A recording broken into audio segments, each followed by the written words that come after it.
Hello guys, welcome back to the channel. So after last week, me playing towards how last game I was missing a few teams, and I was playing towards that and for that, moving players into my team like Haaland.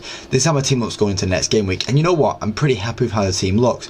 With Kirkis playing Ipswich, Gabriel playing against Fulham, Munoz playing against Southampton. They're all very positive. You know, the midfield could do the touch up. You know, suppose like against Everton, Palmer against Spurs, who I'm falling out of love with. Cliver against Ipswich, Brighton against Rodgers against Brighton, Haaland against Leicester, Delap against Bournemouth, and Wood against United, and a bench that's, you know, looking okay.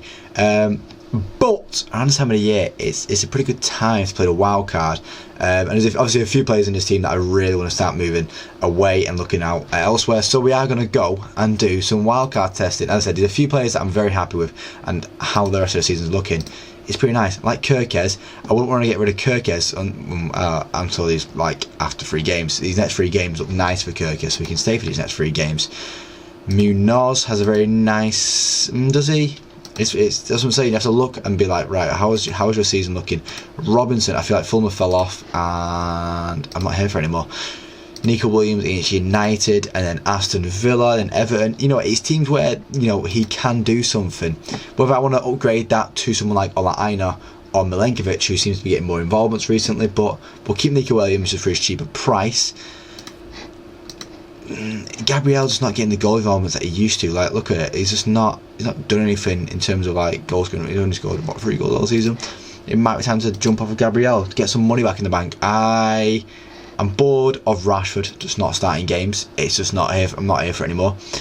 Definitely bored of Palmer, and then Szoboszlai can be dropped, and then Chris Wood probably has to stay. Delap, for his price, probably can stay, but we will definitely look at other options in a second. But the first one we got to bring back into the team is Mohamed Salah, and then that leaves us with 23 million for these other 4 players. Which, you know, it's doable. It is very doable. I think the first place you've got to start when doing that is maybe, you know what, maybe taking out Chris Wood and looking at Elanga or Gibbs White, who do play very well. I want to look at my defenders first. I want to see what my defenders do to me and see who do I want to bring in defence. I said I'm kind of happy with Munoz and Kirkes and Nico Williams, but we can probably shave a few pennies off if we bring in like Jurrien Timber, who's still, you know, playing through games. He's still enjoying his time. You can see I have pre-recorded as well. I have pre-recorded this. I was going to say that. Jurrien Timber is coming in there. You know, he takes a whole like £1 million almost for us back into the bank. And with 17 mil left to go, Cucure's been getting involved very well, but there's Chelsea's don't keep it clean sheets. Lewis Hall's out for a long time. Like, I did have Lewis Hall on the team, but I said being out for that long, I can't afford to have that in the team. Don't want to invest into Nori. It's a very difficult one of going, who do I want to bring in? Like, maybe a Mazraoui, maybe a Dorgu potentially. I imagine a lot of people maybe put something to Dorgu. A stupid on his return now, obviously scoring in City with that free kick, and he's got a very nice end to the season, Brian, don't he? So a stupid might be that guy. He might be that guy. There's maybe 12.6 million on the midfield now. So if I take it down to a 6.2, that gives me a rough estimate of what I can be like bringing in as a player here. When will I take it? Is it out for he's out for the season, isn't it? Sean has been picking up form. Jacob Murphy's been someone that I've been keeping an eye on a lot this season. What's he got? 5 goals. It feels like he's got more. It does feel like he's got more. I've already... So yeah, Gibbs White or Elanga. Maybe... Is Elanga getting goal moments? So yeah, he got 2 goals against Ipswich. Gibbs White, yeah, got an assist. You know what? Gibbs White is consistent towards the end of the season. 6.6 mil. There's only 6 mil left to spend. Ismail Assar could be that guy as well. A nice-ish end to the season for him, but it could be like a gem. Eze still down on the price. Tielemans now. We can actually drop this now to a 6.2. See how that changes about things. Murray Hutchinson adds something to the value of the players. Savinho, 6.2 million. What, I'm 0.2 million away from being able to bring in Savinho, which would be a pretty good addition. Unless I do actually not bring in Haaland, and instead I bring in Omar Mamouche with... I'm not really focused on much more. My Moose has hit the ground running. 4 goals, 1 assist so far this year. Leicester up next. It feels like a game where Haaland would do well.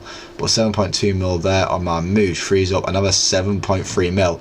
So I could bring out Delap and then bring in a man who, in terms of forwards, the guy's been on form. 3.6 mil then to improve on a player there, which is there a want to do that? Is there a want in me to do that?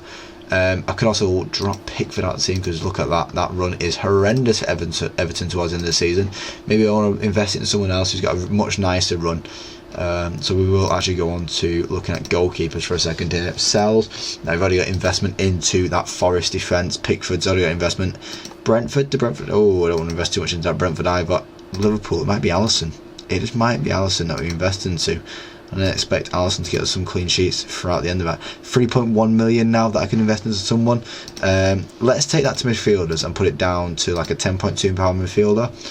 Could bring in a Luis Diaz, Bruno Fernandes, who has picked up a lot of form recently, but Mbeumo, who, you know, Mbeumo's been class all season, but there's a real tough run. There's a real tough run for Brentford. I think that's what we might go with, to be fair. Savinho, it up and down Savinho, and it's a problem with pet rotation. Might take Savinho out, keep my Moosh in. Gives me 9.3 million to spend on someone, which is quite a lot of money to spend on someone. I could bring in a Bruno Fernandes, or I could just bring in a Luis Diaz, who, you know, still gets involved in the goals there, or just back in Mbeumo to do stuff against these, even though they are tougher games where it might not get given the chance to shine as much. It might still be worth just having Mbeumo in. I think that's what we might do, guys. I think that's how it might go. Obviously, we can still upgrade. We can still bring Gabriel back into the team, improve on the defence. Maybe bring it all at Iron instead of Nico Williams. There's a lot that we could do. There's a lot that we could do in this window. I'm not going to press make transfers yet. We're not going to delve into it just yet, because we'll see what happens with international break, what injuries occur in the international break, and, you know, I said I'm pre-recording this, so I don't want to invest into it too much. But that is going to be the end of the video, guys. If you like the video, leave a like and see more. Let me know what you're wanting to do with your transfer plans in this international break. See where your eyes are looking at right now. But yeah, my wild card is staring at me. It is staring at me. Thank you for watching the video, guys, and hopefully I do see you next time. Cheers.